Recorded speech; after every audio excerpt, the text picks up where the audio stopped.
Muy bien. Quiero informarle a esta soberanía que han pedido el uso de la palabra el senador Reyes Flores Hurtado, la senadora Nancy de la Sierra y el senador Félix Salgado. Hasta este momento, senador Reyes Flores Hurtado, en uso de la palabra.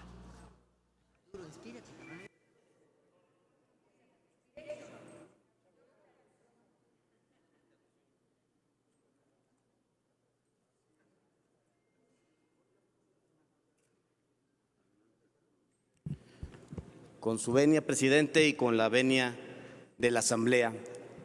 La verdad que es un deleite escuchar en este pleno las voces de quienes en otros tiempos hicieron de la impunidad una bandera y hoy hablar de justicia. Las voces de quienes en otros tiempos hicieron de la opacidad una forma de gobernar y hoy hablan de transparencia.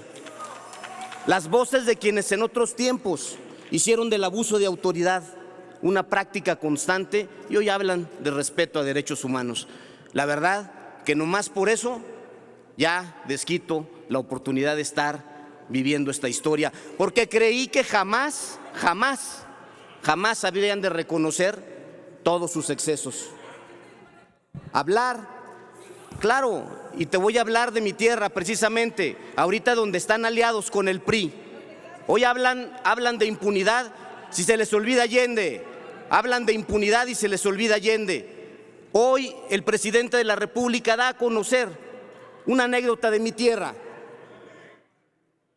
Da a conocer que al extesorero de Humberto Moreira le han sido decomisados casi 5,000 millones de pesos. Hace unos años el PAN se desgarraba las vestiduras con ese tema y hoy no dice nada, porque en Coahuila están aliados en el proceso electoral. Cumplieron la sentencia de que son lo mismo. Van aliados y entonces no sucede nada. 5,000 millones de pesos solo imputados al tesorero de Humberto Moreira. 5,000 millones de pesos. ¿Cuánto se llevó la pandilla que tiene hoy hundido a Coahuila en 40,000 millones de pesos de deuda? Y no sucede nada, y no sucede absolutamente nada. No presentaron denuncias, no hay una sola acusación, un solo citatorio contra Humberto Moreira en el estado de Coahuila. En el caso de Juárez, en el caso de los 40 de la estación migratoria de Juárez, ya hay órdenes de aprehensión en 48 horas, salieron las primeras. Está en el banquillo de los acusados el director del Instituto Nacional de Migración, que querían eso. Esa es el claro ejemplo de que no venimos a solapar a nadie. Y si alguien tiene que caer por responsabilidad objetiva, que caiga. Pero tampoco venimos a acusar sin razón a nadie, porque esa tampoco es nuestra función.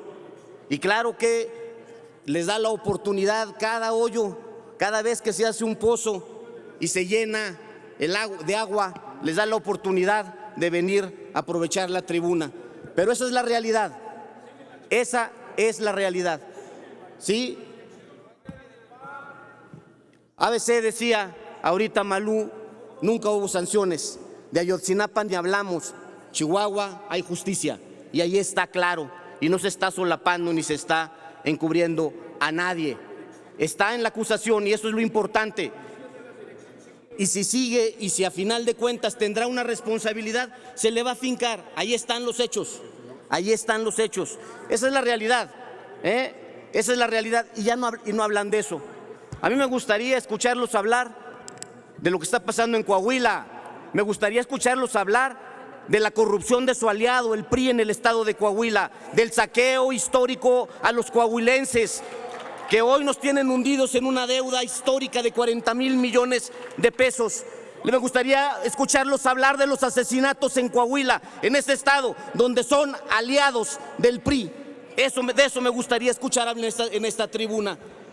El tema de migración está en trámite y habrá responsables, sin duda habrá responsables, y tampoco aceptarán a la hora de la verdad que se hizo lo correcto. Y en transparencia le voy a platicar otra anécdota de mi tierra. La deuda de Coahuila hasta hoy no hemos podido lograr que los institutos de transparencia que se han repartido, insisto, en términos partidistas para proteger sus intereses, den a conocer el destino de la deuda de Coahuila. No conocemos a dónde fueron a parar esos recursos, y hoy en una corte internacional se nos informa que al tesorero, solo al tesorero, se le aseguraron 5,000 millones de pesos. Qué chulada, ¿no? Y ahora sí, a defender a los aliados, total, ya son lo mismo y están luchando por llevar y conquistar Coahuila juntos, PRI y PAN. Felicidades por eso, porque eso sí representa 70 años de retroceso. No, hombre, ¿qué digo 70? 90 años de retroceso para los fundadores de su partido. Manuel Gómez Morín y Efraín González Luna los estarían sentenciando por traidores desde aquí, Concluya, desde esta senador, tribuna. por favor. Muchísimas gracias y es cuanto, presidente. En uso de la palabra la senadora.